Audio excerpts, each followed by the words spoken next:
afternoon, and welcome to The Road to Mexico, a Big Think forum sponsored by Shell Oil Company. I'm Tom Stewart. I'm the Chief Marketing and Knowledge Officer of Booz & Company, the global consulting firm. My job today, my role today, is to moderate a discussion about Earth's future, about the paths we might take toward global action on climate change. With me in this room are three distinguished and brilliant panelists whom we'll hear from in a few minutes. Mark Stewart, the founder of EcoSecurities, Vinod Khosla of Khosla Ventures, and Peter Voser, who is the global CEO of the Shell Oil Company. Before we do that, and before we turn to them, first I'd like to welcome the audience, not only the audience in this room in Houston, Texas, but also a more global audience, several 100,000 strong, across the World Wide Web, thanks to Big Think and three Hearst newspapers, the Houston Chronicle, the San Francisco Chronicle, and SeattlePI.com. We're here to talk about climate, energy, and the future of our planet. We're in Houston because in Houston also this week is Shell's Eco Marathon Americas. Shell has been sponsoring its Eco Marathon for many, many years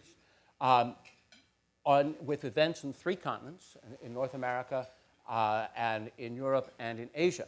The centerpiece of the Eco Marathon is a contest in which student-built, energy-efficient vehicles compete to travel the farthest using the least amount of energy.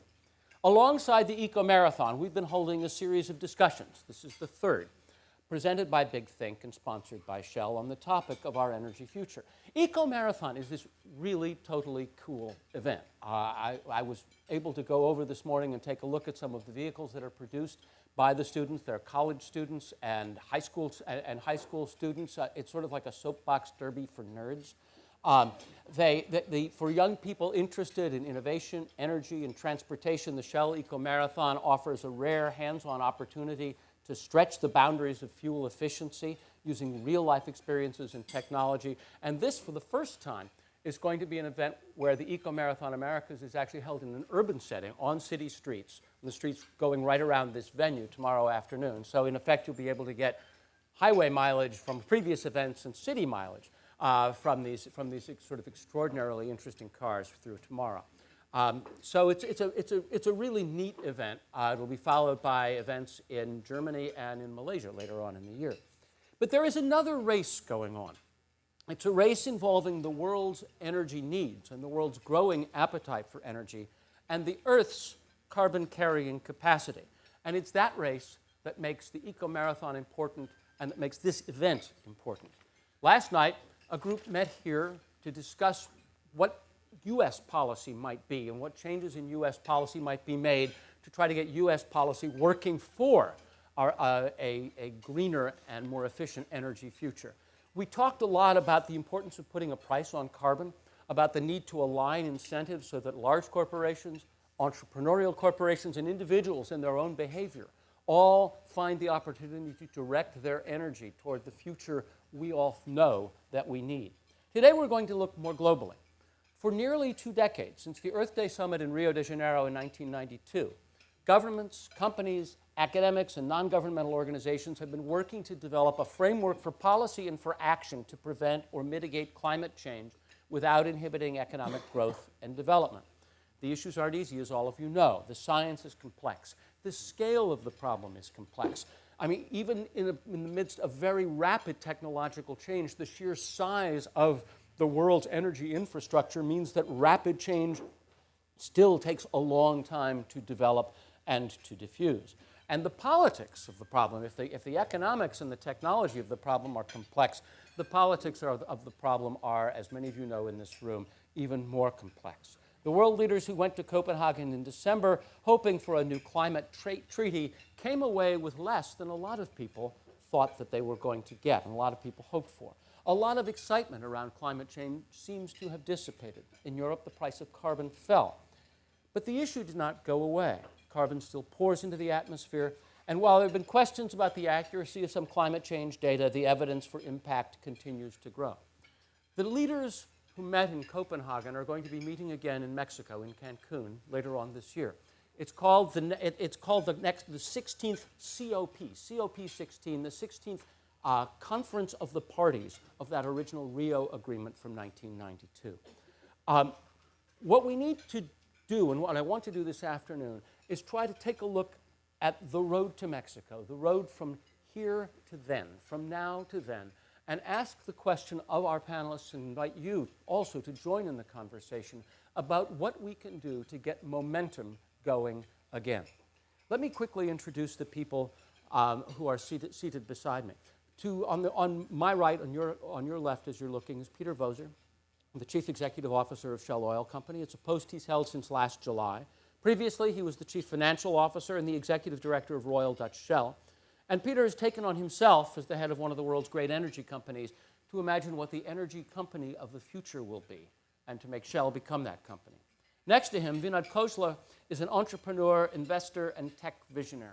He is, as he was saying earlier, a man who bets big on radical technologies. That's his business model. His venture firm, Khosla Ventures, is one of the leading investors in clean energy technologies. He was also the founding CEO of Sun Microsystems, so in a sense he's gone from sun to solar in his career. And his venture capital career helped found Juniper Networks, Excite, Serent, and many other successful new companies. Mark Stewart, no relation, he spells it incorrectly, is the co-founder of EcoSecurities, a globally leading developer of greenhouse gas reduction products and projects, carbon offsets, emission trading mechanisms, and the like. He's an expert on markets for carbon, and also is on the board of the International Emissions Trading Associations. Last year, he was named one of 30 Green Heroes by CNBC European Business Magazine. So it's a particularly terrific panel, able to bring a lot of perspectives to this topic. And Peter, if I may, I'd like to begin with you and essentially to ask the question that I think many people in the audience and around the world are asking, which is, what do we do to get progress going again globally in carbon and to try to sort of get out of this sense that we have reached a pause and get forward motion started again? And in particular, what can big companies like Shell do in support of that process? Yeah, thanks for the question. Let me go back to the way I see Copenhagen. I think Copenhagen was pushed up tremendously, and the expectations were very high, as you actually described it. For me, Copenhagen was just one milestone in a long journey. And I think that's the way I would also take Mexico later this year, where we will have to move towards global understanding, hopefully global agreements on how we move forward from a public point of view, from a corporate point of view, from other stakeholders' point of view. So I think we should not make the same mistake again and actually expect too much. So for me, there is on the one side a public debate on how we actually take this forward, what we want out of Mexico, and actually how we would like to structure global, regional, or industry frameworks in order to allow us actually to have a long-term carbon price, which is very essential for us so that we actually can invest, that we can go forward as a global company like Shell. Because at the end, we have to run an energy business which provides energy today, tomorrow, in 5 years, but also in 30 years. So we cannot just stop tomorrow providing that. And we need to combine the efforts on the scientific, on the technology side with going forward, producing more low carbon fuels, using more gas, which is more enhanced or better in CO2 content compared to coal, for example, etc., etc. So that's the one side. The other side for me as a CEO is, let's move on. Let's actually do what we can do today. Let's not wait until we have got regulations and frameworks which actually allow us to invest. There's a lot we can do in energy efficiency within our own operations. There's a lot we can do, and Eco Marathon is a brilliant example on how to move on the transport fuel side to a lower carbon fuel world. Biofuels come to mind and other things come to mind. We are pushing gas, and we're advocating that not just in the United States. I was just in China over the weekend, and we had a huge and long debate and discussion about gas in China. How can that help actually to help their climate change goals, etc. And then the other one which we are pushing as well is carbon capture, storage, and transportation. So sequestration, how we can actually move that forward. We need to have it as a mitigation technology in order to actually give the industry and all the stakeholders a push there. So I think that's all the elements we are working on in Shell, apart from actually pushing our advocacy into the Copenhagen-Mexico process in order to actually get the world to move on towards some global framework. Let me push you a little bit on what you were saying in the second comment, that it's time to, while we continue talking and building framework, it's also time to stop talking and start doing stuff. What are some of the things that can be done with major energy companies to sort of put stretch targets on that good intention? To sort of say, all right, don't just let, how ambitious can you be in just starting to do stuff while waiting for the policies, and how can we increase the, sort of raise the heat on it? I think you can be quite aggressive in this, but if you have stretch targets, which we from time to time get from the political side, which are just not achievable, I think you are actually missing the boat here. You're missing the point. I think you need to give incentives in order to achieve big and significant steps forward, rather than actually putting a target into place which cannot be achieved. Give you an example. A few years ago, we got biofuels regulations in Europe, which were just not possible to be achieved. Now, they had to change after 2 years. I think we need the communication between the corporates, the technical side, the science side, and the regulators, the governments, in order to come up with the right targets. I think industry, when challenged, normally delivers. We have got good examples here on how you can drive technology innovation. Shell has always been a first in terms of technology and innovation. We don't need the stretch target and the goals. We will move. But you cannot expect that you have a light switch and I switch from this energy source to this one overnight. It will just not happen. But in other words, the incentive has to come, in a sense, from outside, that actually that pulls you to that higher level. Vinod, let me ask you. You're in the business, among other things, of radical disruption. You've been quoted as saying last week, I think, that coal could actually become a cleaner fuel than solar. So you said earlier today that the biggest thing that you think we need to do is to have economic gravity. Economic gravity always prevails, and how can we start to get that gravitational pull to strengthen? So how can we get that gravitational pull to strengthen so that people start moving? Thanks, Peter. I'm a big believer that in the end, economic gravity always rules, and that environmentalists, by and large, trying to convert the rest of the world into being environmentalists are going the wrong way. We need to take environmentalists and turn them into what I call Prag Mentalists, that understand the role of economics and economic gravity in large social adoption of new energy sources, technologies, everything else. Having said that, I actually believe all the people, all the gurus, the experts, and we can talk about expert forecasts, they are provably almost always wrong and random. And we can come back to that. There's statistical data to support it. I don't need them, I believe you. For those of you interested, read a book called Expert Political Judgment by Professor Tetlock, a 20-year study of 80,000 forecasts, a very rigorous study. But we start believing these 20, 30, and 50-year forecasts from experts. And we need to abandon them.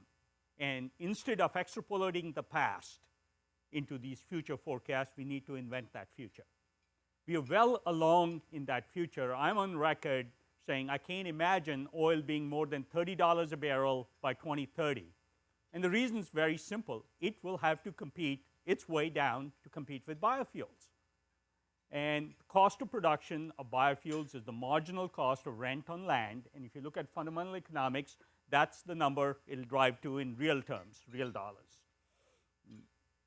There's no question in my mind that we will have technologies that meet unsubsidized market competitiveness against fossil fuels that are 100% renewable, maybe better than 100% renewable, which is where my comment, where coal can in fact be cleaner than solar. That's based on a technology we feel is ready for commercialization that reduces the life cycle carbon production of power generation from coal to more than 100%.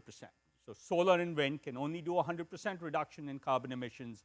This technology, by displacing products that would otherwise produce carbon, can get up to 200% reduction.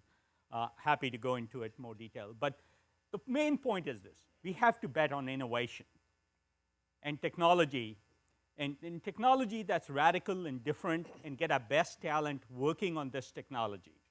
And I would submit that 5 years ago, there wasn't a PhD student at MIT or Caltech or Stanford, at least that I knew of, that was interested in working on energy research.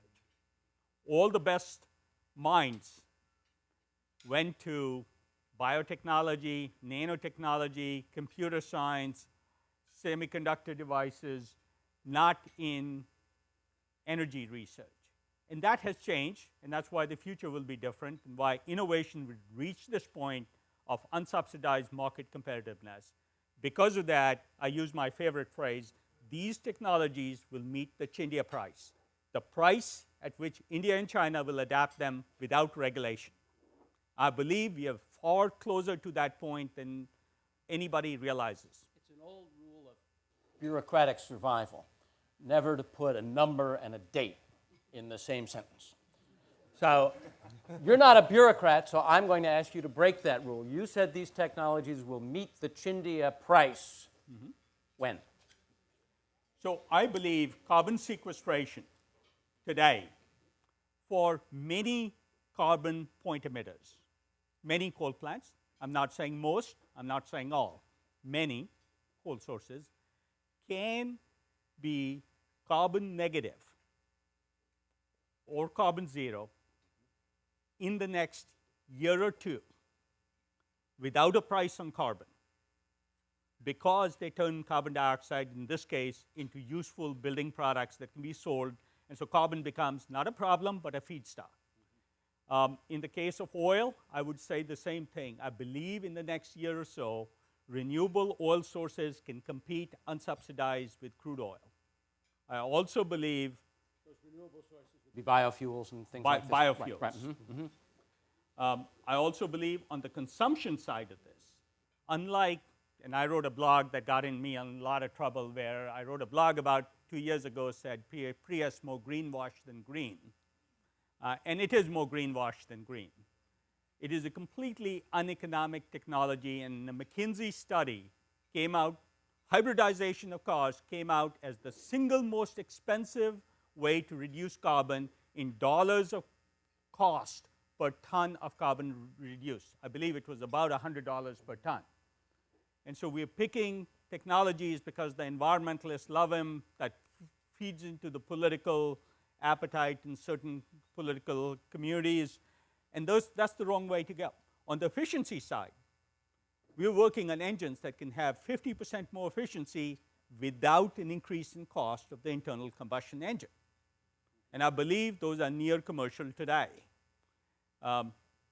It's pretty easy to do a light bulb, LED light bulb, and we will be introducing that within the next year. That's cheap enough. That means below $10, where it pays for itself in the first 12 months. So what I hear you saying is across 3 of the 4 technologies, you actually said within the next year or 18 months, we reach a tipping point. And the 4th you didn't, I would say all 4 will be four. commercial next year at retail, and I'll add a 5th, which is another major energy consumer. Mm-hmm. I think air conditioning that's cheaper than today's air conditioning and 75% less energy consumption.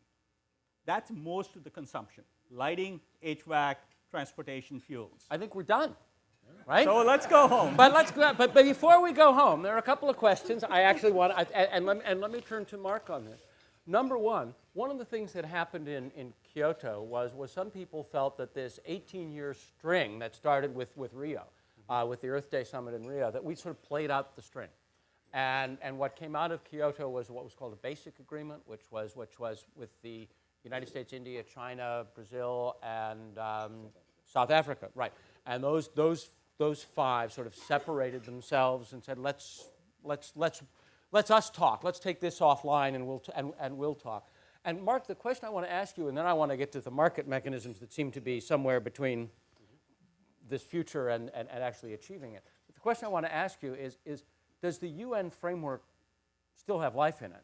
Should we actually just say, that was then, this is now, we can, has it outlived its usefulness, or do we need to keep it going, and should it be jettisoned or revitalized? I guess that's the. Or both. Is this on? I'll hedge a little bit, and I'll say that the way that the current. Then I'll just set an example of not hedging. Okay, I'm not going. Okay. The process that began in Rio and ended in Copenhagen is over. Okay, the top-down, UN-driven caps on countries, I do not think is going to be revived. I think what you're going to see, and I think what the basic agreement points us in the direction to, is a much more heterogeneous policy environment that countries are going to take on, with different types of caps, with intensity caps, with agreements on land use, with efficiency targets, with some with hard caps, et cetera, and with more types of collaboration that'll be more bilaterally and multilateral. You can obviously see the US and Mexico, for example, coming in with some type of deal to merge their carbon commitment going forward, or the US and Chile, for example, is one that's been mooted, or the US, or Europe and Brazil, and obviously the big one is the US and China, and that is something that embeds many more things than just simply climate and environmental concerns. I think that what Copenhagen showed is in part that the climate issue has actually outgrown the UN. This is now the big boys playing. This is around big issues. This is national leaders, the executive branch talking to each other on this. That never happened before, and that is a very substantial move. And as such, the UN, frankly, does not rank above those people. And that is something you need to understand. Where does the UN go from here? Clearly, Copenhagen was a disaster. It was a disaster both in terms of its overall, but disaster's slightly strong. It was a disaster in terms of its overall outputs and what was expected and what came out. And it was not helped by the fact that it was basically a logistical nightmare. And that, put a lot of pressure on people, and there was no real possibility to actually get people to work on these things. And that was ultimately the problem. Where do we go from here? The UN has to reestablish its credibility as a neutral arbiter, as a more of a technical agency between countries, rather than just simply, as it says, a top-down, we shall do these things collectively. It needs to look, if we're going to have different types of commitments, how are we going to adjust those against each other? How is one commitment going to look against another? How do you create some form of common currency, some sort of comparativeness to understand how things are working between each other? Ultimately, we do need markets. Okay, markets have to be part of the solution. I disagree a little bit with Vinod. I think that policy by definition shapes markets and puts them in place. And you have to have that for this transitional phase. We have an enormous amount of capital stock out there that will require change over.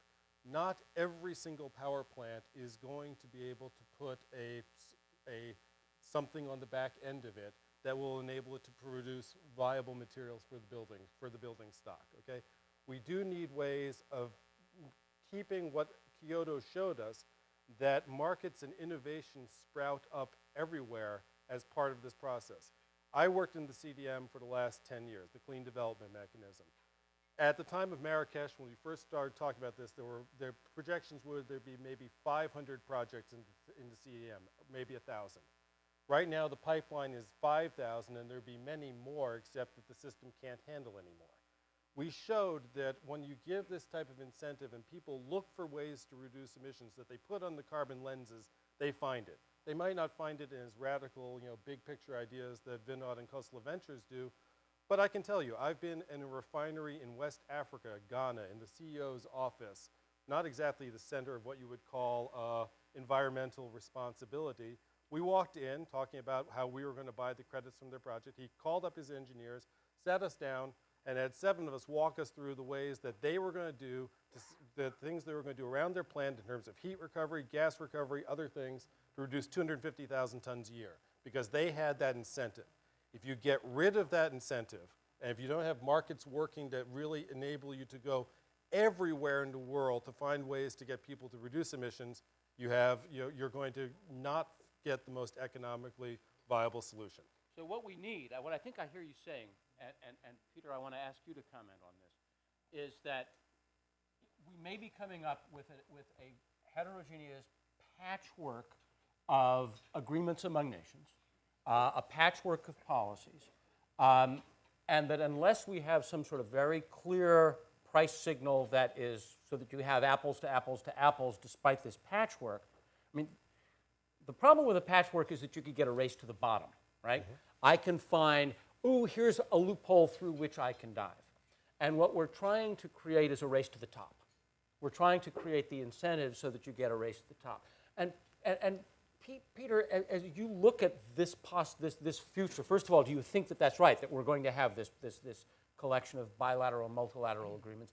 And will that give corporations like Shell and other large corporations the consistent global view that allows a race to the top, or do we run the risk of a race to the bottom?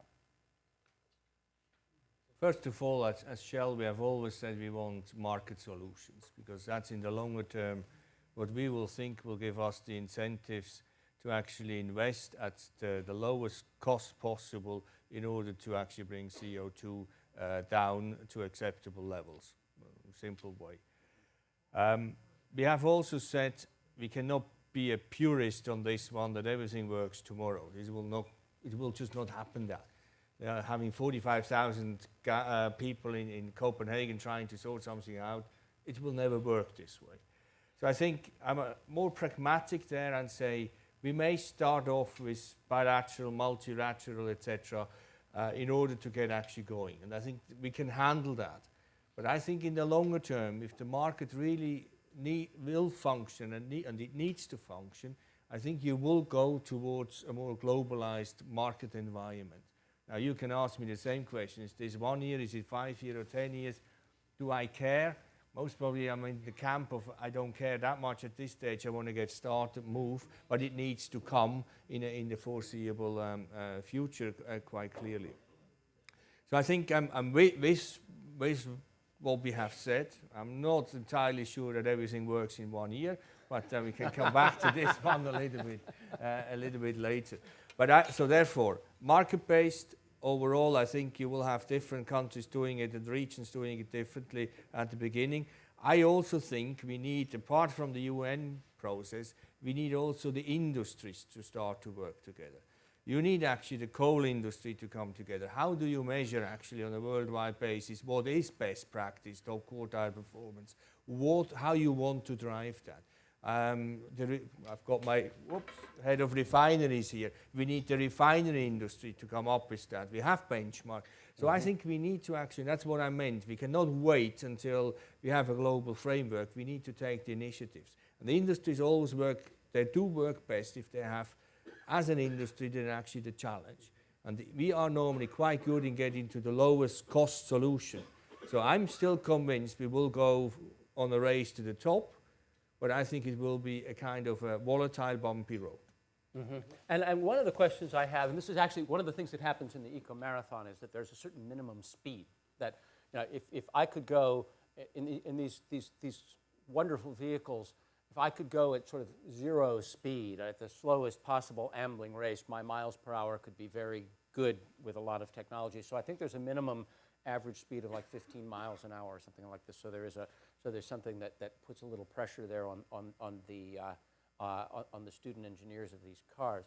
But I'd like to take the issue here that Peter raised, Vinod, and add something that Marvin Odom, who's the president of Shell Oil Company, said, which is that in his data show that in the energy field, where you have these large interconnected systems, it takes almost a quarter of a century for a new energy technology to develop to the point where it can take 1% of the market.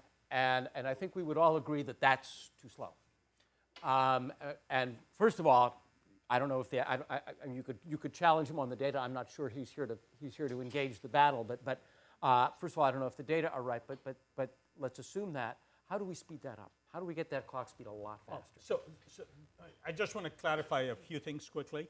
Mark, I didn't say policy and politics are not important. In fact, they may be the most important thing that enables or disables it. And though I believe the technologies will be here and proven technologies in the next year or so, deploying them will take 25 years broadly. So there's a big difference between enabling technology that's proven, where you can get an engineering report that says this works, to deploying it broadly. And there's a deployment cycle. In fact, the deployment cycle very much depends on politics and policy. And so we should be clear about that. This issue of change and how fast it happens, I think is a complete red herring, because it's tied to this issue of economic gravity.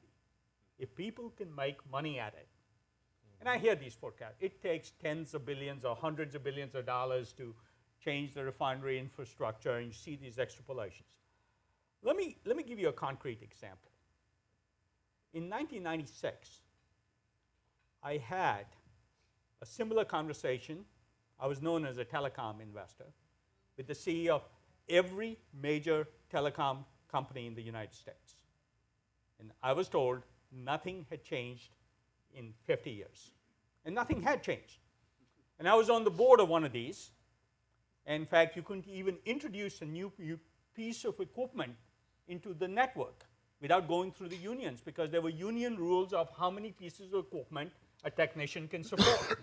So about as regulated. And if you think the oil industry is sensitive, if you change the long-distance call rate by a penny, the governor's going to call you, right? Every politician got involved with a 2% change in your phone rates. This was 1996. Not only that, I talked to the largest suppliers of equipment, people like Cisco and Lucent, and they said to me, based on the input that their customers were giving them, not one of them was ever going to internet technologies for the core of their internet telecommunications network. Not one was ever going to go. And in fact, the Cisco CTO, Chief Technology Officer, told me they never would go above what's called a technical term, OC12, a certain data rate, very low data rate, with internet technologies. Everything else would match the telecom infrastructure. And it was a worse infrastructure than energy, because you had to be compatible with the phone exchange installed in Iowa 50 years ago. And those were still operational. Within 3 to 5 years, Wall Street, because of new economics, was pouring hundreds of billions of dollars, no federal money, voluntary commitment to this new industry, laying fiber, hard construction problem. It's a horrendous rights-of-way problem when you're going across everybody's property to lay a cable. Legal nightmares, hundreds of billions invested, and 5 years after that conversation I had, not one carrier would say they weren't completely switching to internet protocols. That same kind of black swan phenomena will happen in the energy business when the technologies prove economics. And the people who don't adapt them will go out of business. It strikes me as like arm wrestling. You know, we can be at a stage for a long time, and then when you win, suddenly you go all the way. It goes let me right give back. you a stunning example, right? AT&T was a top 10 company in the world in 1996. 5 to 7 years later, they were sold for a song to Singular. People forget. The small cellular startup that didn't exist 10 years before bought AT&T and uses that brand. AT&T disappeared. So radical change can happen. It happens regularly. In fact, I could give you 20 examples of such large change. And there's some great graphs from an analyst in Morgan Stanley to your specific question of how fast the rate of change is happening. There's a chart that shows that 50 years ago, it would take 50 years to get to 1% of a society adapting a new technology like radio. Right. And then television, it was 30 years. Yep. Today, for a new technology like Google, it's 3 to 5 years to get 50% of the population to adapt it. There's some stunning data on it. I think we are in this accelerated phase. And you think we're going to be in that phase with the energy technologies as we were with the communications? If it is economically driven. And that's where I want to come to Mark for a second. Before that, I actually want to tell a story. Years ago when I was at Fortune, I did a story about some of the early internet entrepreneurs and a woman named Stacy Horn who started an online service back when it was dial-up in New York. And she was using up all of the phone lines to run her banks of modems in her third-floor Greenwich Village apartment. And so what was then Bell Atlantic needed to run new lines from the intersection where the trunk line was, and that meant New York being New York that the Bell Atlantic technologists had to go from one basement to another because that's where the lines ran and a bunch of brownstones, and they were going crazy because they couldn't identify the owners of the buildings. Because the owners of the buildings were corporations within corporations within corporations in the Cayman Islands and so no landlord would come forth to admit that they could actually let the Verizon guy in until Stacy, with an entrepreneurial spirit, said to the Bell Atlantic guy, well, in that case, they're not going to complain if you come, will they? And the guy shrugged and said, you're right.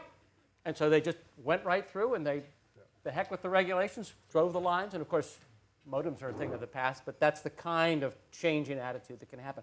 But Mark, this doesn't happen without market mechanisms that give that strong signal, that drive the investment from Wall Street or wherever it was. And the current market mechanisms for carbon trading, the Kyoto mechanisms, are going to expire in 2012, which it's 2 years from now. So what happens? What happens to give the kind of market that we need to have economic gravity start playing its role? It's a really good question, Tom. First of all, I'd just like to make a little comment on the new technology versus old technology paradigm that we were just discussing. And my point would be that yes, we've seen tremendous acceleration into new technologies, but they've all generally been into open space, into things that were not already there, already providing the services. My electricity works perfectly well in my house. My light bulbs work well. My car works well. And displacing an existing service mechanism with a new one, I would tend to think, needs that policy driver to make it a little bit more cost competitive, because there's inertia in the system, as we heard from Shell. And that would be my only point. I agree with you. And one of the problems with the current carbon trading system under Kyoto is that it lasted only 5 years. We only got 5 years of value out of the CDM, and we only were able to start doing things really in about 2004, 2005, when we realized there was going to be a market. I would argue that there was perhaps one technology development that was driven by the CDM, which was the incineration of HFCs, which was not necessarily hydrocarbon HFC refrigerants. Refrigerants, right. The ozone. That would be the only technology I think was driven by the credit-based market system of the CDM. If you give me a 20 or a 30-year value stream for the environmental values that are created by beating a benchmark, and Peter was talking about benchmarks before, I am a fervent believer that we should be benchmarking every technology, and the current, what they call additionality system within the CDM must be tossed away forever. Yeah. Benchmarks and long-term capability to earn would make an enormous difference to accelerating in that capital stock changeover that Vinod's talking about. Instead of it taking 25 years, maybe we can get it down to 15 years. Or instead of one area maybe taking 40 years, taking it to 20 years. This is the kind of thing, we don't have that right now. And right now, as I say, we've developed a global infrastructure that is in place to seek out emission reductions throughout the global economy. It has been halting, it has been imperfect, okay, but it has developed, as I say, an entire culture that is out there looking for these ways of reducing. And as I say, you have the thousands of PhDs doing the big science. I have the folks on the ground that are looking for ways of putting things on the ground. And Peter obviously has the same sorts of folks that are looking for things. You need both sides of it. Without having a market that gives you that kind of long-term stability, and Kyoto desperately failed in that, you're not going to see the kind of interface between technology development to execution platforms throughout the world that's necessary. One of the differences between carbon and energy technologies and internet technologies is speed.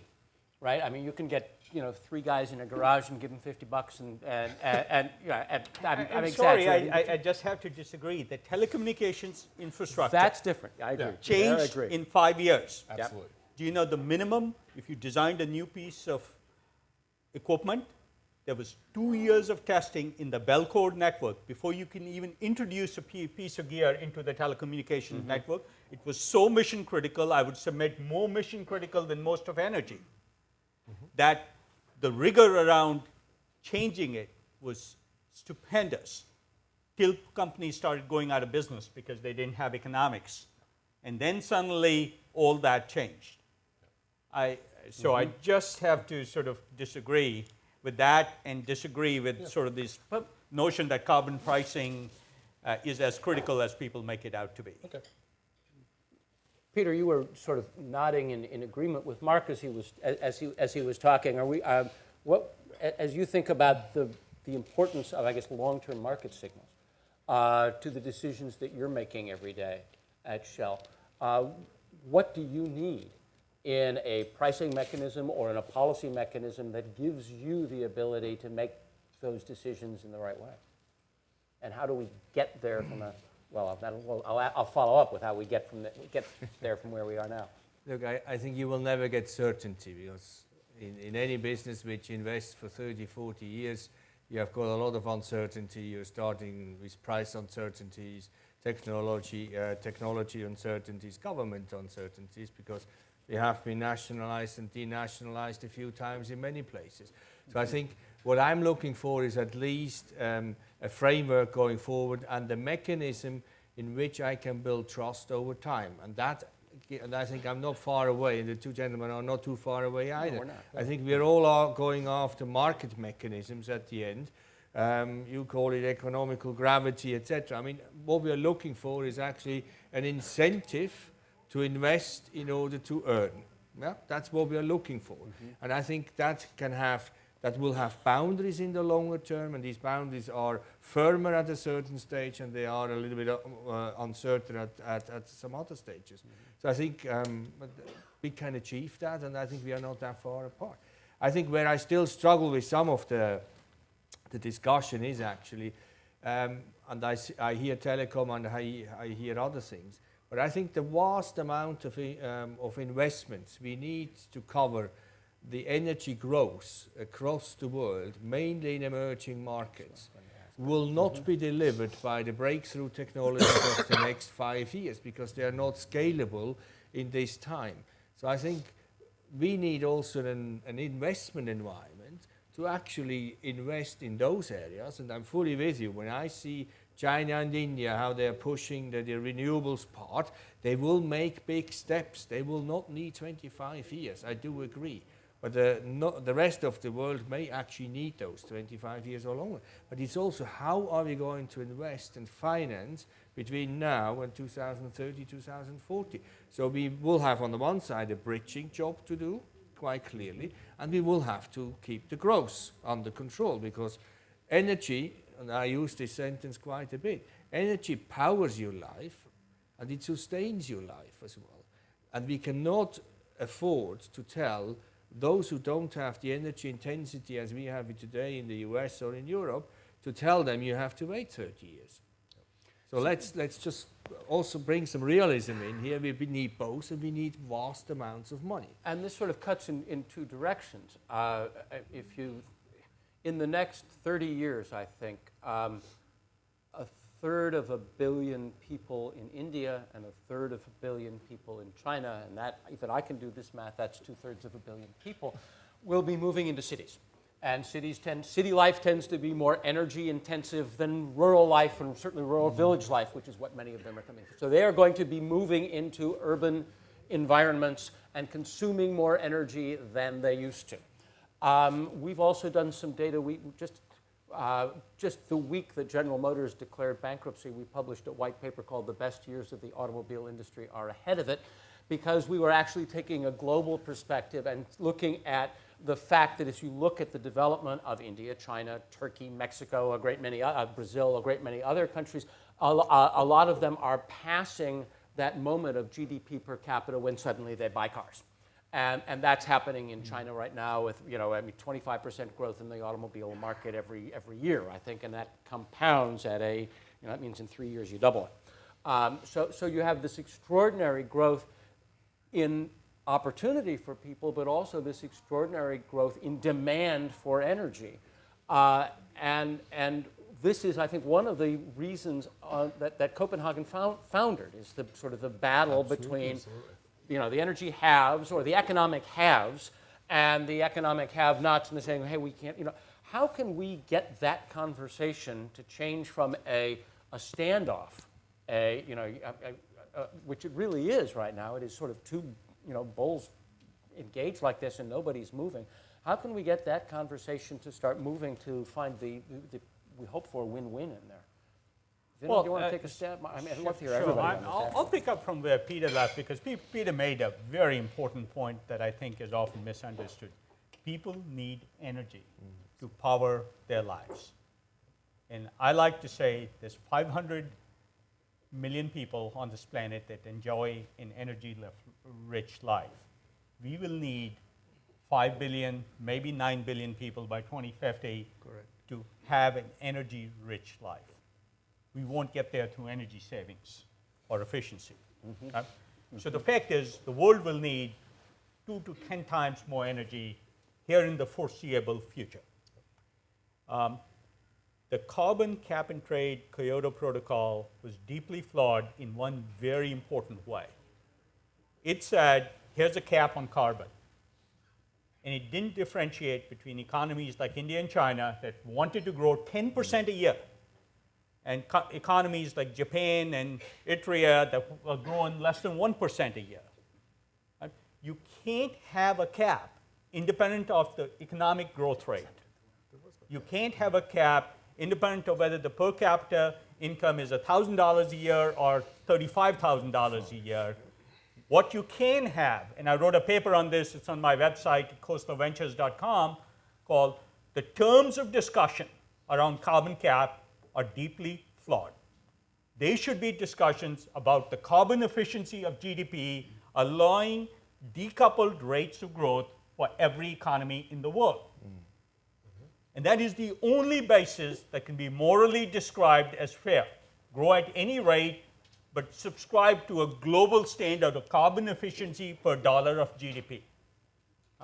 That is a fundamental flaw in Kyoto, and I was very glad to see that the Indian Prime Minister at this discussion, and I tried to influence him quite a bit last year, took that position at Copenhagen. I'm glad he did, because it changed the discussion. It was the only substantial new position that was taken, which is carbon efficiency matters. And they discussed it with their Chinese counterparts, and China was in a similar. So, having said that, I want to also make another point. This is not as pessimistic an environment as people think. Copenhagen, to me, succeeded in a very big way that people don't realize. There was no treaty, there's no cap, but there isn't a CEO, yourself included, who would make an investment today in infrastructure without considering carbon as a risk. So I was just talking to this gentleman who runs a $75 billion investment fund. You don't deploy $75 billion without him deploying it in infrastructure. And he said to me, I can't find any infrastructure investments that are low carbon risk. Think about it. If you're trying to invest, you can protect against terrorism, you can protect against nuclear attacks, you can protect against floods, but you can't protect against carbon risk. And so they don't make investments, they're frozen. In fact, that's exactly why 150 coal plants previously approved have been canceled in this country. Why? Because it's a carbon risk.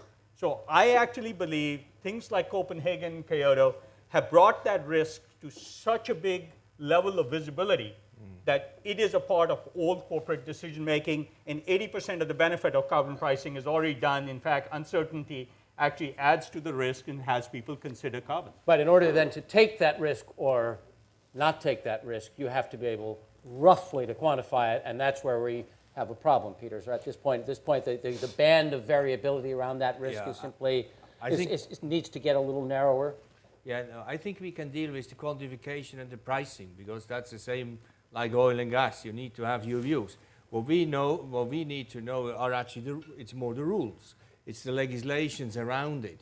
Now, if that is, as we talked earlier, a country, a regional or a global base, I think it will evolve in the right way. So the risk is less economic than it is political, that the game might change in a dramatic way. At this stage, most probably, yes. But for us, we are good in quantifying. I mean, you bring a very important point, but shell dust is now for more than a decade already. We have our carbon price assumption, and when we look at projects, we look at the carbon intensity, we price this, and we look at, we build that into our economics. So this is not new for us, and that's why I called Copenhagen, it's a milestone in a journey, but a very important one, because we are talking about it now. Mark, I think that there's one question about, a factual question about Copenhagen that about Kyoto that I'd like you to address. As I understand it, and I may be wrong here, so you can correct me here, the Kyoto Accord actually exempted the emerging markets from caps, but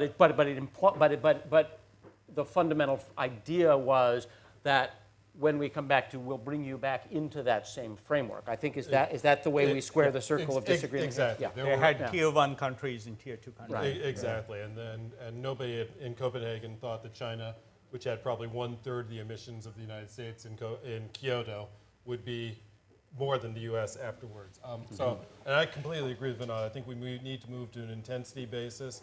At that point, even to a per capita basis after that.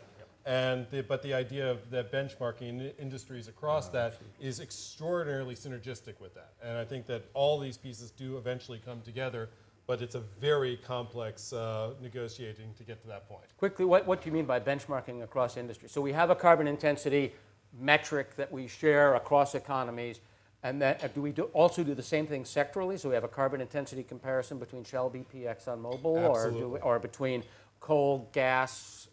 So we have horizontal and vertical layers of carbon intensity. Let's take refineries. If you do refineries on a worldwide basis, you automatically come and you look at the corporates behind it, etc., etc. That's how much transparency are you prepared to give to data like that? Yeah, that's why I use the refineries, because you have actually a system already in place where the transparency is there.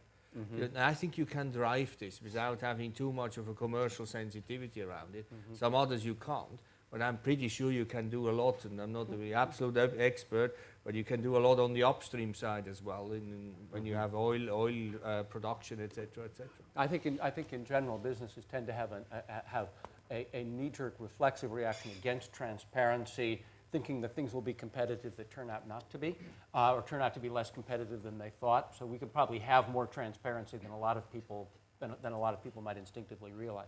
All right, I'm going to, at this point, invite people in the audience, if you will, to ask questions, and we have microphones here. And if you will please get in line get in line behind the microphones, and we'll take our questions. I'm going to ask you to do two things, please.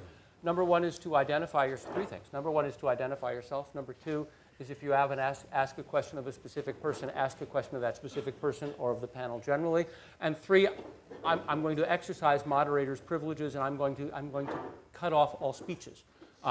Short questions, short to the point, and let's try to keep the dialogue constructive and going forward, because that's what we've been having so far. So, and please, I also want, the other thing I want to do, that we do not have, at this moment in line, we do not have any women, and I want to see women in line. And I want to make sure that we are getting a diversity of points of view here. So, sir, why don't we start with you? Yes, I'm Laverne Williams. I'm the founder and CEO of Environment Associates Architects and Consultants. We've been doing green architecture now for 35 years, and we're based right here in Houston. My question is directed mostly to Mr. Khosla, but anybody else who wants to answer, I'd like to hear your thoughts too. For the technologies that you are alluding to, okay, will there be enough basic resources available on the planet to eventually, for everyone to benefit eventually? You know, we're up to about 9 billion people on this planet. Also, what about the living cost of implementing these technologies? Are the principles of cradle to cradle and the precautionary principles going to be employed in their implementation? Yes and no. You know, it's hard to give a blanket answer, but I will give you an example. For every ton of coal mined, produces roughly 2.5 tons of carbon dioxide, which the process I was talking about earlier turns into 5 tons of building materials, carbonates, calcium carbonate, magnesium carbonate, things like that. Not only that, to produce that 5 tons of building materials would have taken 7 tons of limestone mining for aggregate, for cement production, things like that. So 1 ton of coal eliminates 7 tons of mining. Okay? So you multiplied your resource. You've taken your waste, carbon dioxide, and embedded it into something that's a feedstock and produces 5 tons of building materials. By the way, the other piece we need from that, to make this happen, to combine with carbon dioxide, is all the geologic brines Peter keeps digging up. Every time you draw a barrel of oil, you're pulling up 5 to 7 barrels or 15 barrels in some cases of brines.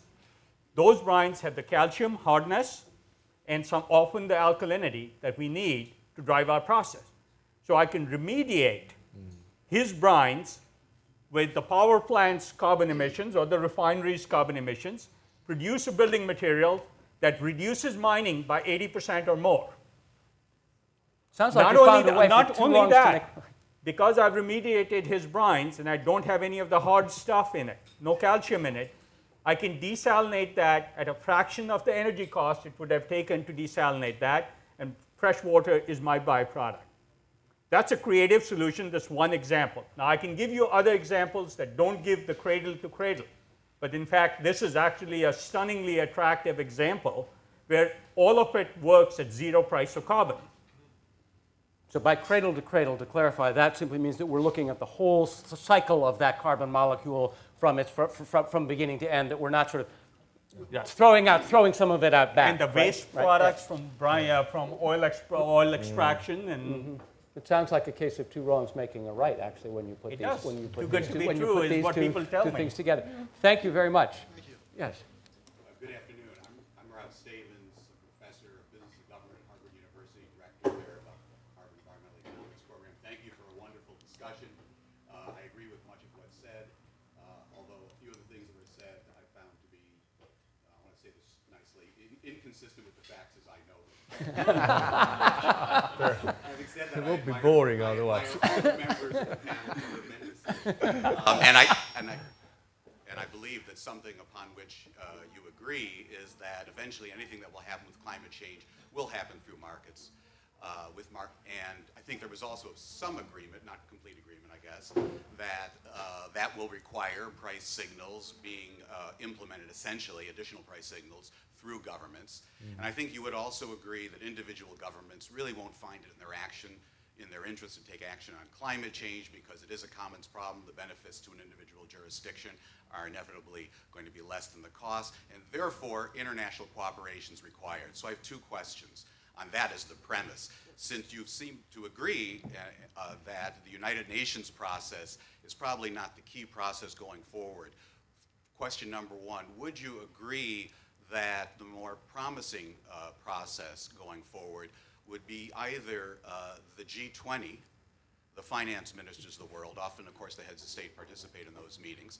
After all, the G20 represents approximately 86% of global emissions, or, for that matter, the Major Economies Forum, which is almost the same set of countries, accounts for about 90% of the emissions. That's the first question. Second question related to that is, would you agree with me that the 2 key countries in the world this year who are exceptionally important for progress in terms of international cooperation, and I'm not referring to China and the United States, the 2 major emitters, are rather Korea and Mexico? And the reason I say that is that Korea this year has the presidency and is hosting in November, as you know, in Seoul, the G20, and they set the agenda. And of course, Mexico is going to be hosting in Cancun in December, COP15 of the UN Framework Convention on Climate Change. So those are my 2 questions, and if you'll forgive me, I'm going to sit down. I have a bad back, and I've been standing too long already.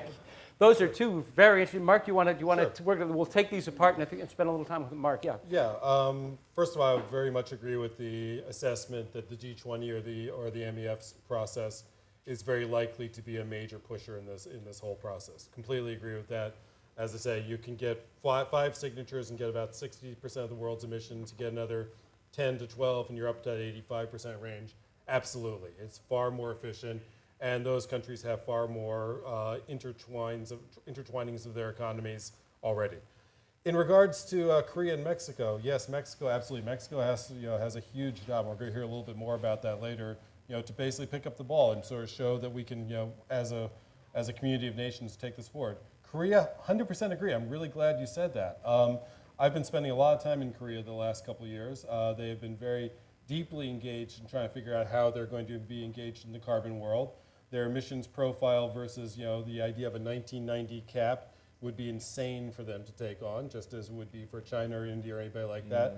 And they're very, very trying to come up with some innovative solutions on how they can engage and be part of this as clearly an industrial country right now, but without the modalities of the old Kyoto system. And obviously being in charge, being head of the OECD is a big part of that, but I think it goes well beyond that, and it's been really active for about the last 2 years.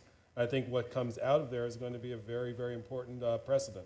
So what we're saying is, in effect, if I may paraphrase Rob Stavens' second question here, is that agenda management and agenda setting is an absolutely key element of this process, and perhaps often overlooked. That it's the people who set the agenda and set the table who can drive a lot of progress just by that. Peter, you want to comment on that, and then we'll turn to you, Matt. Yeah, just a short comment. So I fully agree with that, but I think we also have to be careful that we are not going at the only G20. I think it should not be a magic number. I think it will be more than the G20. I think it will be a larger group over time. I think we have done a lot of damage with G2, in my opinion. So G7, G8, G6, or G5, whatever we had. Now we have G20. But I think we should focus on the right countries and whatever they are called at the end. But I think we should not limit it, because I think today's countries which are important may not be entirely those who are important in 20, 30 years' time, because the growth of energy will not be the same across the world. So that's a more general point. So. And also, if I may say, if we think about biofuels, the coming online of biofuels may show up in unusual places, because there may be this perfect biofuel somewhere that you haven't imagined that could suddenly make somebody a major player in biofuels who just was off the radar screen. Yes, ma'am. Hi, thank you. My name's Terry Hinton, and I actually represent Big Think and some of the other more cutting-edge media companies, carrying on this conversation, trying to elevate culture through that process. And my question is, it's kind of step back and pardon me if it's a little oversimplistic, but the sense that I have in terms of what it takes for true leadership to actually emerge is a level of absolute responsibility.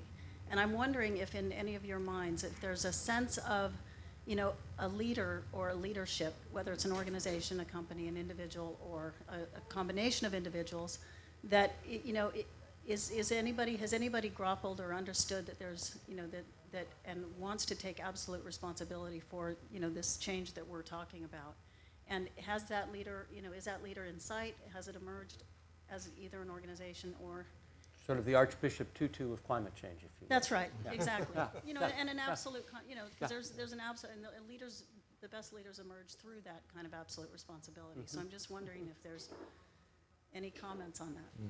Any thoughts on that? Well, I give it a try. I think I have to disappoint you on this one. I don't think you will have one leader. I think this has to be shared. Because sovereignty will play a big role here. Interference in sovereignty will play a big role. So I think that's what I tried to say before as well. I think you will need a group of countries, and it could be as big as 20 or 25, could be as small as 15 maybe, who really drives this and does allow actually the real discussion to happen. But as soon as you get into themes like monitoring of achieving targets, setting targets, etc., you're going to get really into the country by country issues, and I cannot see that someone actually can lead that that discussion through. Leadership is possible to bring the group of 15, 20 together and drive that. But I think I wouldn't see any country, and that's why I mentioned the G2, in my opinion, therefore doesn't actually help in this whole discussion, taking the absolute lead on this one. So Vina, I'm rather negative. let me ask you this, because in the information technology industry that you know so well and helped to shape, there were rock stars. I mean, there were, Bill Gates and Steve Jobs, and I actually remember when I was at Fortune magazine, we had a cover once that had Scott McNeely in a Superman costume, right, in a superhero costume. So there were superhero rock stars in IT. Will there be superhero rock stars in clean tech? I think in a certain way. Let me be clear. To many of you, I probably sound like a nutball with all my forecasts. If I had sat here 2 years ago and said to you that Citibank could go under or Goldman Sachs could be in danger, you would have said, I'm a nutball. What happened? It was getting just a little bit technical. It was the tail of the probability distribution, or what Nassim Taleb calls a black swan phenomenon. I bring that up for the following reason. I have a thesis on energy transformation that is almost entirely based on black swans of energy. And I've given a number of talks that I call the black swan of energy. The answer is there will be heroes. But if you look at Nassim Taleb's explanation of a black swan, it's highly improbable, large impact, and retrospective but not prospective predictability. Right. Okay? So you can't sit here and say he's going to be the black swan, the Bill Gates of energy. You can't. But 10 years from now, you will be talking in those terms. Almost all large transformation happens through the tail of the probability distribution. If I can get rigorous statistically, it never happens out of extrapolations of the past, which is almost all Professor Stevens, almost every other forecast is based on taking the past and looking at incremental improvements and disruptive change. He's disagreeing with me, so maybe a lot of expert forecasts are based on past incremental changes, but the model of change will be different. Is my main point. Let me keep the conversation going, but I do want to point out that we can't predict there is going to be a Bill Gates or a Steve Jobs of energy technology, of clean technology. We'll know his name or her name in 10 years, and we can't predict it now, but in 10 years we will all say that we knew him then. I think you're looking right?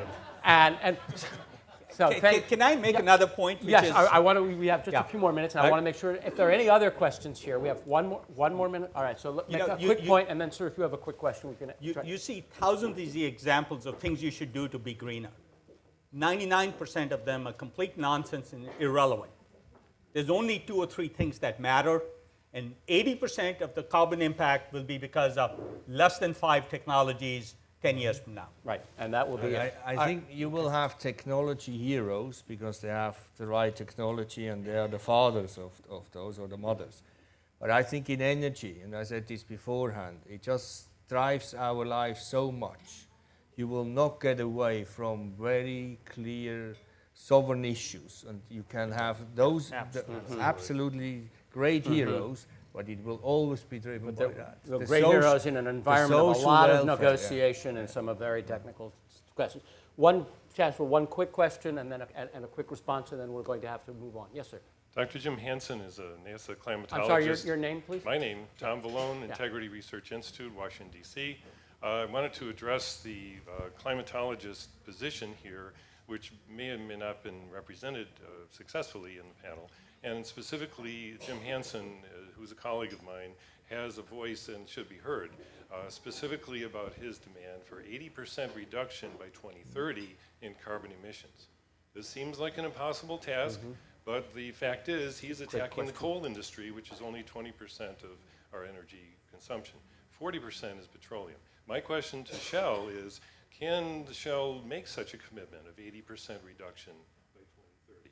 There are technologies across the street, biogasoline and so forth, but the other incentive, market incentive, I believe, from our Institute's future perspectives, and we've had 3 conferences on future energy, by the way, is that there are technologies that now allow, and will allow just in the next couple of years, people to drive cars without gasoline.